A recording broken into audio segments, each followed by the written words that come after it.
Hello বন্ধুরা, আমি মৌলি আরও একটা নতুন ভিডিওতে সবাইকে স্বাগত। আমি এবার থেকে ঠিক করেছি প্রতি সপ্তাহে তোমাদের সাথে একটা রেসিপি শেয়ার করব। আজকের রেসিপি হলো সর্ষে পাবদা। তার জন্য কড়াইয়ে সর্ষের তেল গরম করে নিয়েছি আর নুন হলুদ মাখানো পাবদা মাছগুলোকে খুব সাবধানে উল্টে পাল্টে কিন্তু হালকা করে ভেজে নিতে হবে।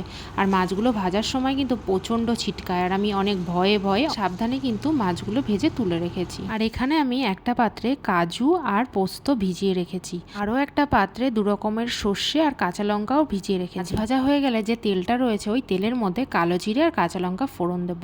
আর এবার এর মধ্যে পেঁয়াজ আর টমেটো বাটাটা দিয়ে এবার একে একে হলুদ আর নুন দিয়ে ভালো করে একটু কষিয়ে নেব, যাতে টমেটো আর পেঁয়াজের কাঁচা গন্ধটা চলে যায়। এখানে কালারের জন্য আমি একটু কাশ্মীরি লঙ্কার গুঁড়ো ব্যবহার করেছি, আর কাশ্মীরি লঙ্কার গুঁড়ো দিয়েও একটু নেড়ে চেড়ে দিলাম। এখানে আমি বলে দিই, আমি যেভাবে রান্না করি সেটাই তোমাদের সাথে শেয়ার করেছি, কোনো রেসিপি ফলো করে কিন্তু আমি তোমাদের সাথে এটা শেয়ার করিনি, কারণ ছোট থেকেই রান্না নিয়ে এক্সপেরিমেন্ট করতে কিন্তু আমার খুবই ভালো লাগে। কোন রান্নায় কি দিলে কি হবে, কোনটা কি দিলে স্বাদ হবে, সেটা নিয়ে এক্সপেরিমেন্ট আমি করি।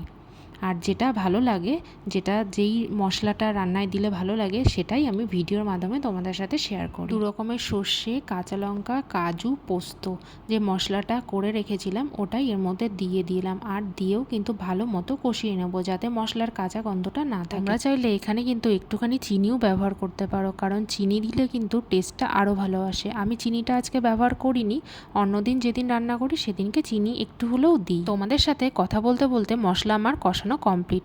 আর এবার আমি গরম জল দিয়ে দিলাম, আর জলটা যেই ফুটে গেছে তখনই কিন্তু ভেজে রাখা মাছগুলো আমি দিয়ে দেবো। আর মাছগুলো দিয়েও কিন্তু আমি 5 মিনিট মতো ফুটিয়ে নেব, বেশিক্ষণ আর ফোটাবো না। এইভাবে বাড়িতে একবার রান্না করে দেখো, সবাই কিন্তু তোমার প্রশংসা করবে। আর আমাকে রেসিপিটা কেমন হয়েছে অবশ্যই কিন্তু তোমরা কমেন্টের মাধ্যমে জানিও। আর সব শেষে চেরা কাঁচা লঙ্কা পাতা কুচি ছিটিয়ে নামিয়ে দেব। আর আমি একটুখানি ঘন ঘন মাখো মাখো খেতে পছন্দ করি, এতটা ঝোল আমি রাখবো না, তার জন্য আরও 2 মিনিট আমি ফুটিয়ে নিচ্ছি। তোমরা চাইলে ঝোল রাখতেই পারো।